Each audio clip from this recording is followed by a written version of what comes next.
সুপ্রিয় শিক্ষার্থী, আসসালামু আলাইকুম। আশা করি সবাই ভালো আছো।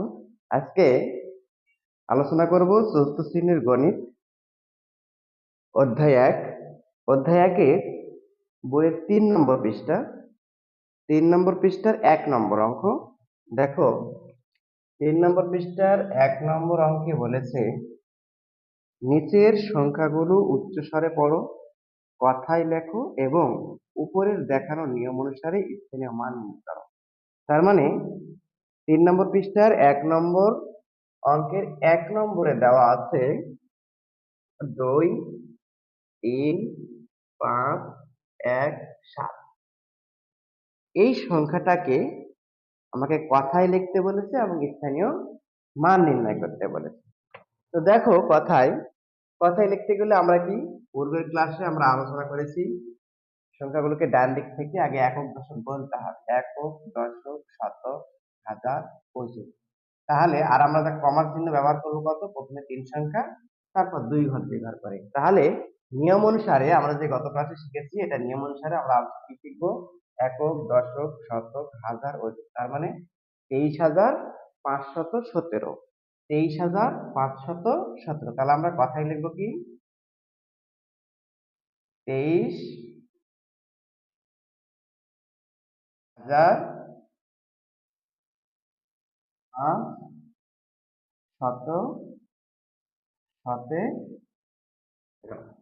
এটা আমরা কথাই লিখলাম। তাহলে একক, দশক, শতক, হাজার, অযুত। তাহলে অযুত আর হাজার ঘরে মিল কত হবে, যত থাকবে ঠিক তত হবে। তার মানে 23,000। আর একক, দশক, শতক 500, এই জন্য 500। আর একক, দশক, তার মানে দশক ঘরে কত হলে হবে, 17। তাহলে 17। এই সংখ্যাটাকে আমরা কি করব, স্থানীয় মান নির্ণয়। তাহলে আমরা লিখি স্থানীয় মান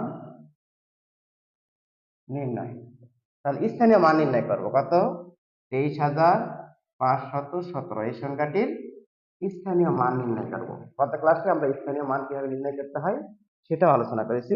এবার দেখো, এই সংখ্যাটা স্থানীয় মান নির্ণয় করতে হবে। তাহলে প্রথমে কি করব, স্থানীয় মান নির্ণয় করতে গেলে একটা একটা অঙ্কের, প্রত্যেকটা অঙ্কের আমরা স্থানীয় মান নির্ণয় করব। তাহলে দেখো, প্রথমে আছে 7। তাহলে 7 কিসের ঘরে আছে, একক। তাহলে আমরা লিখবো 7 একক। তারপর 1 কত, দশক। 3 শতক। 5 শতক। 3 হাজার। আর 2 অযুত। তাহলে একক, দশক, শতক, হাজার, অযুত। যেহেতু আমরা এভাবে জানি, ডান দিক থেকে কি লিখতে হয়, একক, তারপর কি দশক, তারপর শতক, তারপর হাজার, অযুত, লক্ষ। এইভাবে আমরা কি এই সংখ্যাগুলো শিখেছিলাম। তাহলে সেই অনুসারে আমরা স্থানীয় মান কি এটা নির্ণয় করতে হবে। তাহলে 7 একক, দেখো 7 একক, এটা স্থানীয় মান নির্ণয় করার সময় এই অঙ্কগুলো ঠিক আমরা এই ডান দিক থেকে সাজাবো। তাহলে ডান দিক থেকে প্রথমটা সাজানোর ক্ষেত্রে এখানে যতটা সংখ্যা আছে ঠিক যাতে ততটা লেখা যায় সেই পরিমাণে আমরা কি দেবো, ফাঁকা জায়গা দেবো। তাহলে 7 আমরা কি লিখবো, ডান দিক থেকে লিখবো 7। যেহেতু একক, এককের ঘরে একটাই সংখ্যা, এই জন্য একক। তাহলে দশকের ঘরে লিখতে গেলে কি করব, আমরা যে এককটা লিখলাম সে বরাবর শূন্য, আর এই একটা কি বাম দিকে চলে আসবে, ডান দিক থেকে বাম। আবার শতকের ঘরে লিখতে গেলে আবার পরের দুইটা কি হয়ে যাবে, আমরা শূন্য করে দেব। আর এই 5টা আবার কি শতক। তাহলে দেখো, একক, দশক, শতক।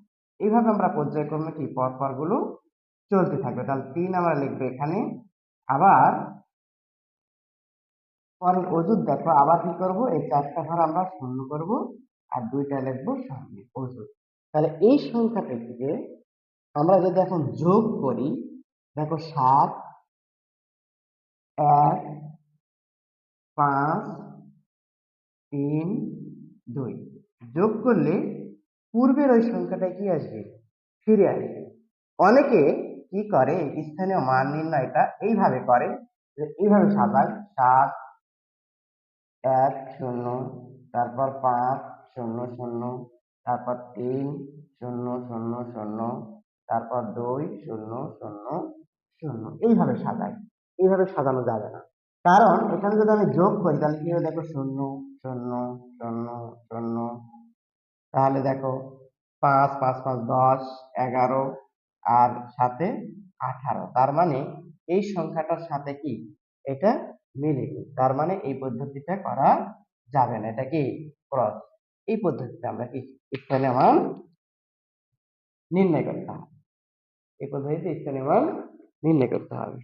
সুপ্রিয় শিক্ষার্থী, আজকে আর নয়, আবার দেখা হবে পরবর্তী ভিডিওতে। এই পর্যন্ত সবাই ভালো থাকো, সুস্থ থাকো, আল্লাহ হাফেজ।